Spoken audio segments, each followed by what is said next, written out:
Masjid Homs, kulihat seorang pemuda dikelilingi oleh orang ramai. Kalau ia berbicara, seakan cahaya dan mutiara keluar dari lisannya. Aku bertanya, siapa orang tu? Orang tu menjawab, Mu'adz bin Jabal. Ada dalam Hilyatul Awliya. Seorang pemuda dikelilingi orang ramai dalam masjid. Dan yang dengar tu bukan calang-calang orang. Ada juga di antaranya di kalangan para sahabat Nabi SAW yang lain, yang senior. Dengar Mu'adz bin Jabal cakap. Begitu juga daripada Abu Muslim Al-Khawlani, dia kata, aku masuk masjid Dimashq. Dimashq ni kalau orang Melayu panggil apa nama, Damsyik. Dengan orang putih panggil Damascus. So masuk dalam masjid Dimashq, ternyata aku melihat ada sebuah halaqah yang besar dipimpin oleh salah seorang sahabat Nabi Muhammad sallallahu alaihi wasallam. Ternyata ia adalah seorang pemuda. Ia bercelak mata, giginya berseri putih bersih. Jika orang-orang berbeza pandangan tentang satu hal, mereka akan bertanyakan pada pemuda tersebut. Aku bertanya pada orang di sebelahku, siapa dia? Mereka menjawab, itu adalah Mu'adz bin Jabal. Ni kira antara yang alim di kalangan para sahabat Nabi SAW. Baik, Mu'adz juga dia sangat rapat dengan Nabi. Sangat rapat dengan Nabi. Sejak Nabi berhijrah ke Madinah tu, Mu'adz dia mulazamah dengan Nabi. Dia menuntut ilmu juga dengan Nabi SAW. Sehingga dia jadi antara orang yang faqih. Bahkan Mu'adz antara sahabat Nabi yang fasih membaca Al-Quran. Dalam hadis Bukhari dan Muslim, bahawa Nabi berwasiat, qala Rasulullah sallallahu alaihi wasallam, qala Rasulullah sallallahu alaihi wasallam, khudhul Qur'ana min arba'ah, min ibni ummi Abdin wa Mu'adz ibn Jabal wa Ubay bin Ka'ab wa Salim maula maula Abi Hudzaifah.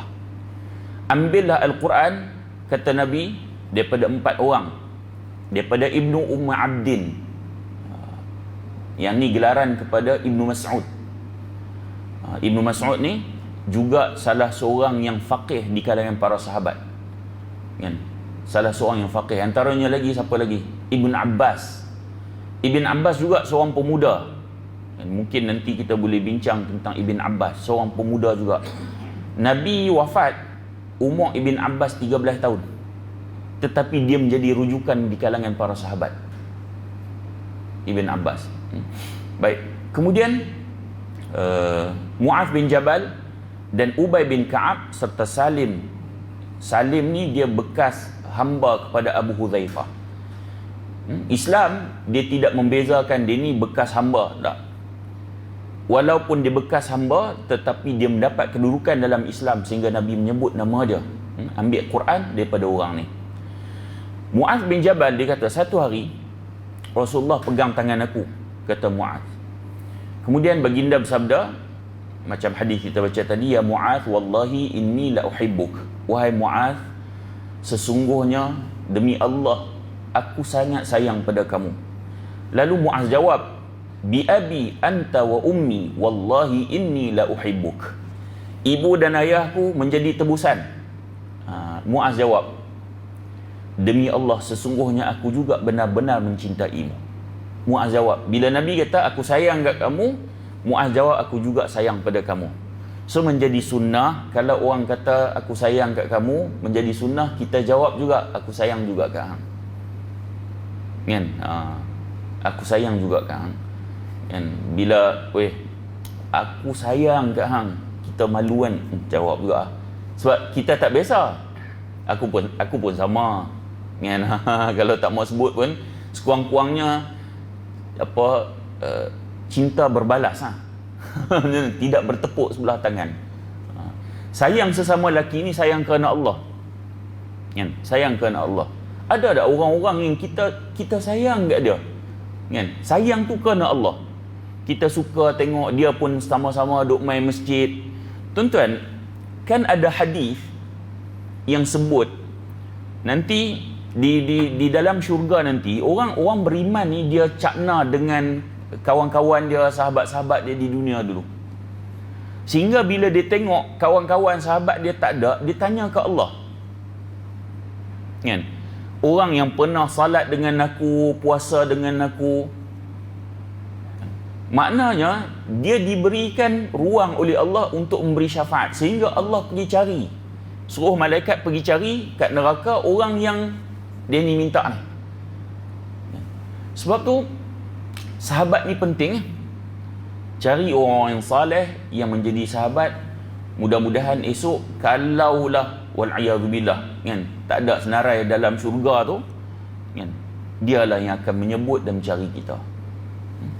Baik. Kemudian baginda bersabda, usika ya Mu'adz, aku berwasiat pada kamu wahai Mu'adz. Nabi berwasiat pada Mu'adz. Wasiat ni tuan-tuan, kalau kita tengok dalam beberapa hadis Nabi, perkataan wasiat ni biasa. Wasiat tu aku nak pesan kat kamu. Kita pun tiap-tiap minggu khatib kata usikum wa iyaya bitaqwallah, kan. Aku berpesan pada kamu dan pada aku untuk bertakwa pada Allah. So perkataan wasiat tu biasa. Kan. Wa tawasau bil haqq wa tawasau bis sabr. Perkataan wasiat, kan, berpesan-pesan. Tapi masyarakat kita, masyarakat Melayu ni, bila sebut wasiat dia jadi luar biasa, jadi pelik. Betul tak? Kan? Kalau tuan-tuan tak percaya, balik lagi, panggil isteri, anak-anak, duduk keliling, ni abah nak wasiat satu benda. Ni anak-anak tengok lain macam main buang tebiat ni. Apa wasiat ni? Kan? Sedangkan wasiat tu satu pesanan. Jadi Rasulullah dia kata, wahai Mu'adz, aku nak berwasiat kepada kamu, nak pesan kepada kamu, la tada'anna fi duburi kulli salatin an taqula Allahumma a'inni ala dhikrika wa syukrika wa husni ibadatik. Wahai Mu'adz, aku nak bagi wasiat kepada kamu, jangan sampai kamu terlepas untuk membaca setiap dubur kulli salat, penghujung salat, kan? Setiap kali salat, Allahumma a'inni ala dhikrika wa syukrika wa husni ibadati. Ya Allah, bantulah aku untuk ingat kamu, syukur pada kamu, beribadah dengan baik padamu. Hadis ni sahih Abu Daud.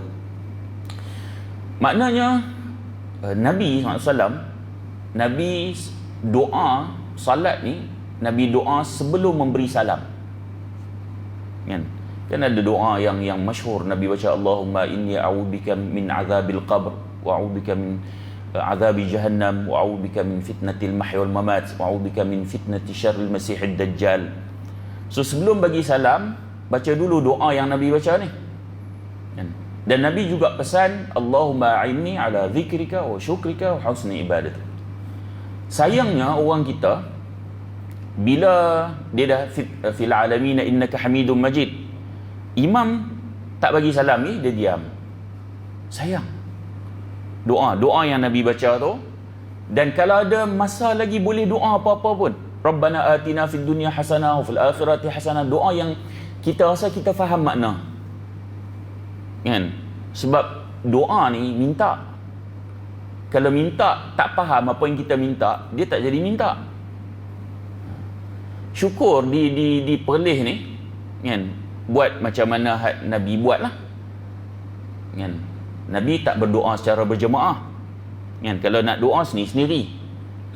Bukankah kita lebih khusyuk doa sendiri? Bukankah kita faham dengan apa yang kita nak minta, kan? Berbanding kalau kita pergi negeri lain, imam, kan, baca, makmum tak faham pun. Dia buat-buat macam faham lah. Kadang-kadang saya solat berjemaah ni, imam duduk doa, makmum lain doa, kita kadang tak angkat tangan lah. Bukan saja nak tunjuk ni, ada. Kita sebab zikir kita tak habis lagi. Tuan-tuan kan ada zikir Nabi kan, warid pada Nabi kan, Jabatan Mufti ni paling ada keluar kan. Zikir kita tak habis lagi, imam dah doa dah, kita nak teruskan zikir, kan? Tapi bila kita teruskan zikir, imam doa, makmum yang lain doa, bila kita tak doa, dia tengok pelik. Amboi, sombong, mungkinlah begitu. Dia tengok pelik je. Kadang kita tunggu dia tanya, kan, siapa tak angkat apa ni doa dengan imam, kan? Malaslah nak bincang secara ilmiah, cuma nak tanya kan, doa tu apa? Doa tu minta. Jadi minta apa tadi? Doa tu apa? Doa tu kan minta, permintaan. Jadi tadi ni minta apa? Tak tahu. Ikut tu imam. Habis tu minta apa? Minta apa? Jadi ada, kalau ada ruang kosong tahiyat akhir tu imam tak bagi salam, doa apa yang kita rasa yang kita boleh faham? Yang takkan tak faham Rabbana atina fid dunya kot, kan? Rabbana la tuzigh qulubana, takkan tak boleh faham. So baca doa-doa yang Nabi baca, yang Nabi sebut, yang Nabi pesan juga pada Mu'adh ni. Dan jika ada ruang kosong lagi, doa. Rugi kita tak ambil peluang tu. Yang masa tu memang Nabi doa di penghujung salat sebelum beri salam. Nabi pesan doa ni, Allahumma a'inni ala zikrika wa syukrika wa husni ibadatik. Ya Allah, bantulah aku untuk ingat pada kamu. Tuan-tuan, Nabi ajak doa ni memang cantik lah. Ya Allah, bantu aku ingat kamu. Tak selalu kita ingat Allah. Duduk dalam masjid mungkin ingat Allah. Keluar je cabaran sangat banyak untuk kita tak ingat pada Allah. Bahkan rumah kita tidak menjadi rumah yang boleh mengingatkan kita pada Allah. Ni realiti yang berlaku lah. Jangan kata tuan-tuan, saya sendiri sama. Jadi bila kita sedar begitu, betapa lemahnya kita minta tolong pada Allah. Ya Allah, bantu aku untuk aku ingat pada kamu. Bantu aku. Sebab kalau kamu tak bantu aku, ya Allah, aku tak sukar untuk nak ingat pada kamu. Itu realiti diri kita sendiri yang lemah. Kita minta Allah bantu kita.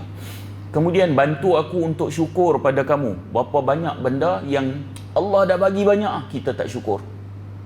Bantu aku untuk mensyukuri kepada kamu, dan kemudian beribadah dengan baik kepadamu. Hadis Abdullah bin Amr bin Al-As berkata bahawa Mu'adh bin Jabal dia nak musafir. Anna Mu'adh bin Jabal arada safaran faqal ya Nabi Allah usini qal u'budullaha la tushrik bihi syai'a qal ya Nabi Allah zidni qal idza asa'ta fa ahsin قال يا رسول الله زدني قال استقم وليحسن خلقك. Daripada Abdullah bin Amr radhiyallahu an meriwayatkan ketika Mu'adh dia nak bermusafir. Kemudian bila dia nak musafir, dia diminta Rasulullah berwasiat pada dia untuk memberi pesanan pada dia. Kemudian Rasulullah kata u'budullah, beribadahlah, mengabdilah diri kepada Allah dan jangan sekali-kali kamu mensyirikkan Allah. Yang ni pesanan yang sangat penting. Sangat penting. Beribadah pada Allah dan jangan syirik. Macam Luqman pesan pada anak dia, ya bunai la tusyrik billah. Wahai anakku, jangan syirik pada Allah. Sebab syirik ni dia benda yang sukar nak nampak. Kadang-kadang technically benda tu boleh berlaku, takut. Sedangkan syirik ni boleh menyebabkan seseorang itu masuk dalam neraka selama-lamanya. Tapi syirik ni tidak ditakuti dalam masyarakat kita. Allah mengajar kita bagaimana Luqman pesan pada anak dia. Kita mungkin pesan pada anak kita belajar elok-elok, kan? Pesan apa lagi?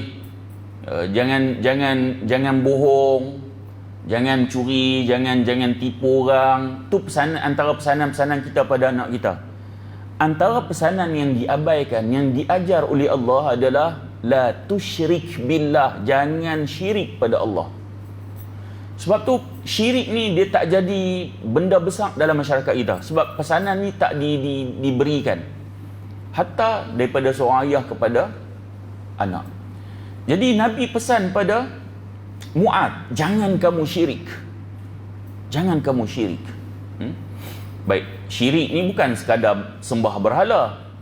Syirik boleh berlaku dalam pelbagai perkara yang mungkin kita tak boleh nak bincang pada hari ini sebab masa sangat ringkas bincang bab syirik ni. Baik. Kemudian Muaz, bila Rasulullah pesan macam tu, dia tahu, wahai Rasulullah, boleh tak tambah sikit lagi? Kemudian Rasulullah kata, kalau kamu tersilap, kamu buat salah, maka balaslah dengan perbuatan baik. Kalau kita buat salah, kita tambah dengan perbuatan baik. Tambah dengan perbuatan baik. Itu yang Nabi pesan pada Muaz. Kemudian Muaz minta tambah lagi, minta Rasulullah tambah lagi. Kemudian Rasulullah kata, beristiqamahlah serta elokkan akhlak kamu. Istiqamah. Nabi pesan benda-benda besar kat Muaz. Istiqamah, bukan mudah istiqamah. Bukan mudah. Nak start puasa Isnin Khamis senang. Tapi nak istiqamah untuk puasa Isnin Khamis susah. Nak start tahajud senang. Tapi nak istiqamah dengan tahajud susah. Jadi Nabi pesan untuk istiqamah. Baik. Rasulullah juga selalu dalam beberapa hadis Nabi puji Muaz. Tuan-tuan, Nabi puji ni bukan orang panggil berbasa-basi, bukan saja-saja. Mungkin kalau kita puji, mungkin nak jack dia, mungkin kita nak minta hutang kat dia, kan? Tapi Nabi puji bukan macam kita puji. Nabi puji ni adalah sebuah recommendation, kan? Nabi puji ni nak menunjukkan pada orang bahawa orang ni menjadi rujukan. Itu pujian Nabi. Jadi antara sahabat yang dipuji oleh Nabi sallallahu alaihi wasallam ialah Muaz bin Jabal. Nabi kata, "A'lamu ummati bil halal wal haram Muaz bin Jabal." Orang yang paling tahu tentang halal dan haram, Muaz. Bahkan ketika tu Muaz antara orang anak muda.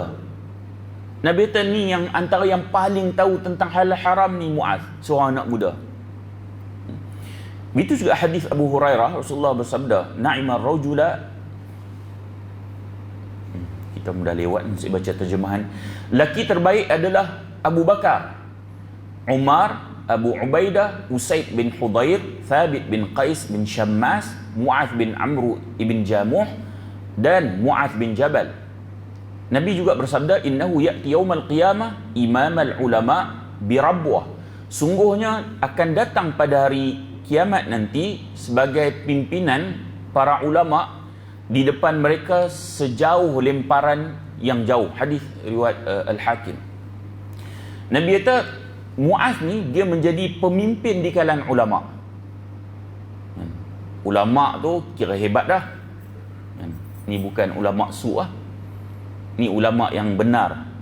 So siapa pemimpin? Muaz bin Jabal. Ketika Muaz dia nak berpisah dengan Rasulullah, disebut oleh Imam Ahmad dalam musnadnya. Dia kata Muaz bin Jabal, beliau mengatakan tatkala Rasulullah mengutusnya ke Yaman, dia keluar bersama Rasulullah sambil Rasulullah memberikan pesanan ataupun wasiat padanya. Muaz pada ketika tu dia naik atas kenderaan dan Rasulullah tarik tali tu, dan sampai waktu Rasulullah pun pesan pada Muaz. Kata Rasulullah, "Ya Muaz, innaka asa alla talqani ba'da 'ami hadha wa la'allaka an tamurra bi masjidi wa qabri." Fabaka Muaz bin Jabal jash'an li firaqi Rasulillah sallallahu alaihi wasallam. Hadis ini juga diriwayatkan oleh Imam Ahmad. Kata Rasulullah, "Wahai Muaz," ni Rasulullah nak hantar Muaz ni. Rasulullah kata, "Wahai Muaz, mungkin nanti kamu takkan bertemu lagi dengan aku setelah tahun ini. Kemungkinan nanti kamu akan hanya lalu di masjid aku ini dan di sinilah kubur aku." Maka bila Muaz dengar macam tu, Muaz menangis. Menangis ni, jasya'an ni, menangis sungguh-sungguh. Menangis sungguh-sungguh bila Rasulullah kata macam tu. Lalu Rasulullah pesan pada Muaz, jangan menangis. Rasulullah pandang ke Madinah, Rasulullah kata sesungguhnya orang yang paling utama di sisi aku adalah orang yang bertakwa di mana pun tempat dan waktunya. Ini Rasulullah pesan. orang yang baik, orang yang paling utama di sisi aku. Hatta Rasulullah dah wafat pun, hadis ni masih valid lagi sampai bila-bila. Orang yang paling utama di sisi Rasulullah adalah orang yang paling bertakwa, tak kira mana pun dia ada, kan? Tak kira waktunya. Maksudnya boleh tak kita orang yang menjadi utama di sisi Rasulullah nanti? Boleh, kan di akhirat nanti ada syafaat Nabi. Sudah tentu Nabi akan memilih, kan, orang-orang yang tertentu untuk syafaat yang lebih khusus. Kemudian begitu juga haud, telaga Nabi. Bukankah ada orang, ada golongan yang akan dihalau daripada telaga Nabi sallallahu alaihi wasallam? Jadi orang yang paling bertakwa, kata Nabi, orang tu adalah orang yang paling utama di sisi aku. Kemudian bukan sahaja Rasulullah yang memuji, bahkan sahabat juga memuji. Sahabat juga puji. Abdullah bin Mas'ud, dia kata sesungguhnya Mu'adh bin Jabal adalah seorang yang patuh kepada Allah dan hanif. Lalu ada yang berkata, baca ayat Quran, inna Ibrahim kana ummatan qanitan lillahi hanifa. Sungguhnya Ibrahim adalah seorang imam yang dapat dijadikan teladan dan patuh kepada Allah dan hanif. Kemudian dia kata, aku tidak lupa. Ini kata Ibn Mas'ud. Apakah kamu tahu apa yang dimaksudkan dengan umat dan apa juga makna qanit? Faurah berkata, Allahu alam. Lalu Ibn Mas'ud berkata, umat adalah yang mengetahui kebaikan, sedangkan qanit adalah orang yang tunduk patuh kepada Allah dan Rasulnya. Dan Mu'adh bin Jabal adalah orang yang paling mengetahui kebaikan, dan dia juga seorang yang patuh kepada Allah Azza wa Jal dan Rasulnya. Tuan-tuan, ni pujian Ibn Mas'ud kepada Mu'adh. Ibn Mas'ud adalah faqih di antara fuqaha di kalangan para sahabat. Sahabat-sahabat Nabi ni tak semua alim. Dan di kalangan yang alim, para sahabat Nabi, Ibn Mas'ud salah seorang di kalangan yang paling alim. Ibn Mas'ud yang sangat alim ni puji Mu'adh. Apa yang saya nak sampaikan macam ni? Tuan-tuan tanya seorang ustaz, kan? Pergi tanya orang tikam nombor ekor, hak kaki nombor ekor, macam mana ustaz tu? Oh, ustaz tu alim oh. Belum tentu alim ni, pergi tanya kaki nombor. Dia pun tak tahu apa, dia tanya dia, oh ustaz tu alim, kan? Jadi pujian dia tak memberi makna apa-apa. Kita pergi tanya seorang yang alim, memang orang tahu dia ni alim. Kita tanya ustaz tu macam, Masya Allah, ustaz tu alim sungguh. Dia ni pun alim dah, dia puji ustaz tu alim. Kira memang alim sungguh. Tu nak sampaikan. Ibn Mas'ud tu alim dah, dia memuji Mu'adh bin Jabal. Baik. Kemudian Syahr bin Haushab, dia kata apabila para sahabat Nabi berbicara tentang ilmu, lalu mereka akan melihat Mu'adh sebagai penghormatan. Sahabat-sahabat Nabi kalau bincang tentang ilmu, dia orang pandang Mu'adh seolah-olah satu penghormatan, nak mengesahkan benda tu betul ke tak. Hebat Mu'adh. Kemudian zuhud dan waraknya Mu'adh. Malik Ad-Dari dicerita tentang Umar bin Al-Khattab masa Umar jadi khalifah. Umar dia ambil duit 4,000 dinar. 4,000 dinar ni banyak sebab nak bagi kat gubernur.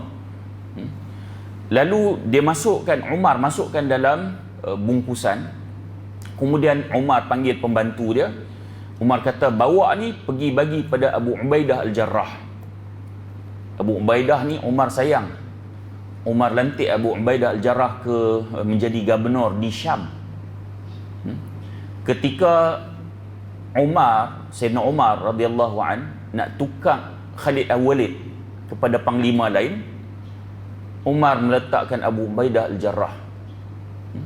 So, Abu Ubaidah ni Umar memang sayang.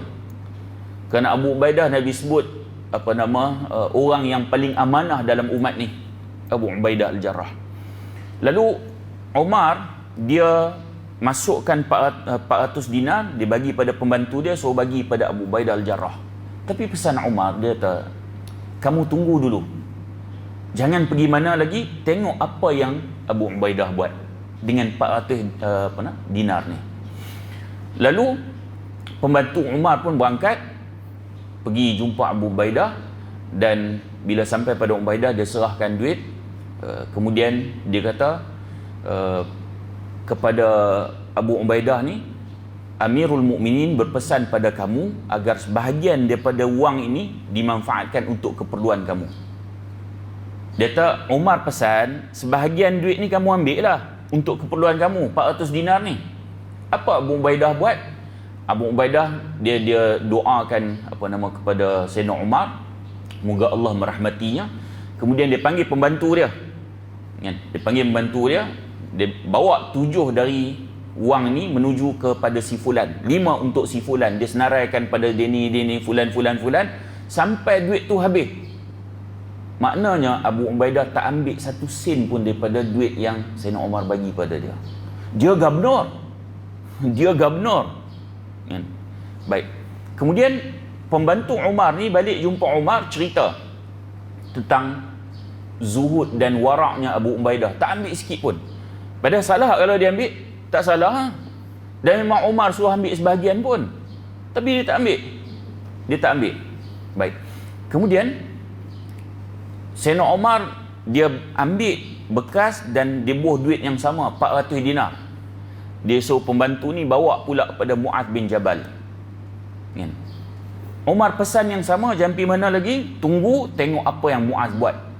Dia pun bawa, kemudian sampai kepada Mu'adh bin Jabal. Dia kata, Amir Mukminin pesan sebahagian daripada wang ni untuk keperluan kamu. Kemudian Mu'adh juga mendoakan Umar, semoga Allah merahmatinya. Kemudian Mu'adh panggil pembantu dia, bawa sejumlah wang ni, jumpa dengan fulan, bagi fulan ni. Sampailah tinggal 2 dinar. Isteri dia keluar. Isteri dia kata, demi Allah aku juga adalah orang yang perlu. Isteri Mu'adh. Bila Mu'adh duk agih-agih pada orang, isteri kata, aku juga perlu. Perlu tu memang perlu sungguh-sungguh lah. Sebab Mu'adh ni bukan orang kaya. Baik. Jadi akhirnya Mu'adh bagi 2 dinar tu, sedangkan dia dah agih daripada semua orang dengan jumlah yang lebih daripada isteri dia. Kemudian pembantu tu balik jumpa Umar. Kemudian Umar kata mereka itu bersaudara, sebahagian mereka adalah sebahagian yang lain. Ada dalam Syiarul Alam An-Nubala benda ni. Baik. Masa kita suntuk kan, saya akan skip sebab kalau nak cerita Mu'adh ni banyak. Cuma kita nak sebut tentang nasihat-nasihat Mu'adh. Dari Muawiyah bin Qurrah, Mu'adh bin Jabal berkata pada anaknya, wahai anakku, engkau salatlah kamu seakan itu salat terakhirmu. Jangan fikir kamu nanti akan bersempatan mengerjakannya kembali. Ketahuilah anakku, seorang mukmin itu mati di antara 2 kebaikan. Kebaikan yang telah ia kerjakan dan kebaikan yang akan ia kerjakan. Ni Mu'adh pesan pada anak dia. Mu'adh pesan, salat kena anggap itu salat terakhir. Ibaratnya tuan-tuan macam ni, kita duk salat ni biasa-biasa ni sebab kita tak rasa itu salat terakhir. Tuan-tuan cuba tanya yang banduan terakhir tu, yang nak dihukum gantung tu, kan? Tanya warder penjara, macam mana keadaan salat dia? Ni tahu dah satgi nak kena hukum gantung, ni salat terakhir aku, dia buat yang terbaik. So nak bagi rasa kita punya salat tu yang terbaik, Mu'adh pesan pada anak dia, anggap salat ni adalah salat yang terakhir. Keluar satgi, meninggal. Kalau kita anggap macam tu, macam mana salat dia? Oh, memang cantik lah, kan? Itu pesan Mu'adh. Baik. Kemudian dia kata, ketahuilah wahai anakku, seorang mukmin tu mati antara 2 kebaikan. Kebaikan yang dah dia buat dan kebaikan yang akan dia buat. Maksudnya orang beriman tu dia mati macam mana? Dia mati tu di antara kebaikan yang dia buat dan kebaikan yang dia akan buat. Maksudnya dia dah buat kebaikan, dia duk fikir nak buat baik, buat baik, Allah matikan dia. Kan? Ada orang mungkin dia dah buat kebaikan, lepas tu dia duk fikir nak buat jahat pula. Kan? Dia ada rencana-rencana nak buat jahat ni, tak semestinya mencuri ke apa kan. Ada rencana-rencana dia buat benda tu benda dosa, Allah matikan dia. Sebab tu kita disuruh untuk doa Allah makhtim li bihusnil khatimah wala takhtim alayya bisu'il khatimah. Ya Allah, matikanlah aku mati yang baik, jangan matikan aku mati yang buruk. Tentu apa maksudnya? Maksudnya kita ni banyak gak buat pahala dan banyak gak buat dosa. Kita sedar kita berdosa, kita sedar. Siapa yang semalam tak ada dosa langsung? Tak ada orang boleh bagi jawapan dia tak ada dosa langsung. Mesti ada dosa, termasuk saya bercakap. Di ketika kita sedang kita insan yang berdosa, kita minta pada Allah, ya Allah matikanlah aku dengan mati yang baik. Apa maksudnya? Masa kita duk buat baik tu, Allah matikan kita. Jangan matikan aku dengan mati yang buruk. Maksudnya jangan mati ketika duk buat dosa tu Allah ambil nyawa. Yang tu kita tak mau. Kita minta pada Allah. Sebab tu orang beriman, kata Muaz, dia pesan pada anak dia, antara kebaikan yang dia buat dan kebaikan yang dia fikir nak buat ni, nak buat banyak lagi kebaikan, Allah ambil nyawa dia. Itulah orang beriman. Baik. Kemudian dia kata, dari Idris Al-Khawlani, Muaz bin Jabal, dia kata, setiap kamu bersama orang ramai, pastilah mereka akan bincang sesuatu hal. Apabila kamu lihat mereka lalai, bersemangatlah kamu menuju Tuhanmu. Maksudnya ketika orang lalai, orang tak ingat Allah, dia pesan pada anak dia untuk ingat pada Allah. Kan? Baik. Last.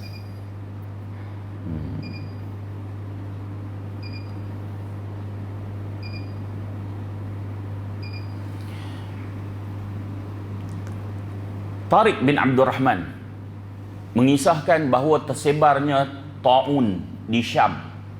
Muaz ni dia meninggal kena ta'un. Kena ta'un. Sangat meluasnya ta'un pada ketika tu sampai orang cakap, orang duk kata ta'un ni kira banjir cuma tak ada ayak je. Punya meluas ta'un pada ketika tu. Orang ramai kata ta'un ni dah jadi macam banjir cuma ayak je tak ada. Lalu Muaz dia dengar benda tu. Bila dia dengar, dia berkhutbah. Dia telah sampai padaku apa yang telah kalian ucapkan. Tapi ini yang ta'un ni, dia terrahmat dari Tuhan kamu semua dan doa Nabi kalian. Maksudnya yang dianggap ta'un ni rahmat Allah nak bagi ni dan doa Nabi. Bukankah Nabi sebut tentang orang yang mati kena ta'un itu adalah syahid? Dia kata ni rahmat lah ni. Kan? Orang duk anggap ni bala apa semua kan. Tapi dia menganggap ini adalah rahmat. Bahkan kalau mati kena ta'un, mati syahid. Tak semua orang dapat peluang nak mati syahid kena ta'un ni. Jadi dia kata bila Allah dah bagi, kira ni rahmat lah. Allah pilih kita untuk nak bagi ta'un ni. Dan kalau mati dapat mati syahid. Itulah persepsi Muaz bin Jabal. Kemudian kata Muaz lagi, tapi ini adalah rahmat dari Tuhan kamu dan doa Nabi kamu, seperti kematian orang saleh sebelum kamu. Mereka takut dengan sesuatu yang lebih buruk daripada ini, iaitu seorang keluar dari rumahnya di pagi hari dalam keadaan tidak tahu apakah ia beriman atau munafik, dan mereka takut pada kepimpinan orang yang tidak mampu. So Muaz kata, orang duk takut dengan ta'un ni macam kita takut dengan COVID kan. Muaz kata orang duk takut dengan ta'un ni, generasi terdahulu, generasi orang saleh, mereka takut yang lebih besar daripada ta'un. Apa dia yang lebih besar? Seorang yang keluar rumah dia tak tahu dia beriman ke munafik. Jadi tuan-tuan tengok macam mana pemikiran Muaz bin Jabal. Orang duk nampak ta'un, orang duk nampak wabak tu besar, tapi dia melihat soal iman tu jauh lebih besar. Tuan-tuan, orang takut dengan wabak COVID, pakai mask. Tudung tak pakai. Contohlah. Kan? Mask wajib pakai, tudung tak pakai. Kan? Tidak takut dengan neraka Allah. Kita bukanlah bila tengok orang tak pakai tudung kita, dia ni neraka. Tak. Kita nak bagi gambaran gitulah, termasuk di kita sendiri. Kan? Tuan-tuan, jadi Muaz bin Jabal nak mengajak supaya kita semua berfikir ada benda yang lebih besar. Sebagaimana orang nampak wabak tu besar, tapi ada benda yang lebih besar, iaitu soal iman. Ada orang risau, nak keluar rumah, risau, tapi iman dia tak risau. Yang ni Muaz nak ajak ni. Kan? Seorang yang bila keluar rumah, dia pun tak tahu, dia beriman ke dia munafik. Tuan-tuan, jangan, bab munafik ni jangan. Sampai Sayyidina Umar tanya pada Hudzaifah bin Al-Yaman. Hudzaifah ni kan dia pemegang rahsia Nabi. Nabi bagi tahu pada Hudzaifah bin Al-Yaman siapa orang munafik. Sayyidina Umar tanya, dalam senarai itu ada nama aku. Ni orang dijanjikan syurga, risau. Kita tak dijanjikan syurga. Takkan aku munafik kot. Munafik tu hak tikam nombor. Kita tak risau. Jadi Muaz bin Jabal nak ajak kita risau dengan benda macam ni. Ada benda yang jauh lebih besar, soal iman kita. Ini benda yang lebih besar yang sepatutnya kita prihatin, yang kita nak kena ambil berat benda ni. Kalau nak cerita Muaz bin Jabal ada lagi, cuma masa kita lah suntuk. Ada yang perut pun dah bercerot dah tu. Nak pergi makan ke apa kan. Cuma mudah-mudahan apa yang kita bincang ini ada manfaat yang kita boleh amalkan bersama. Dan kalau ada salah silap, saya minta maaf. Dan saya sudahi dengan aqulu qawli hadha wa astaghfirullahal azim li wa lakum. Wassalamualaikum warahmatullahi wabarakatuh.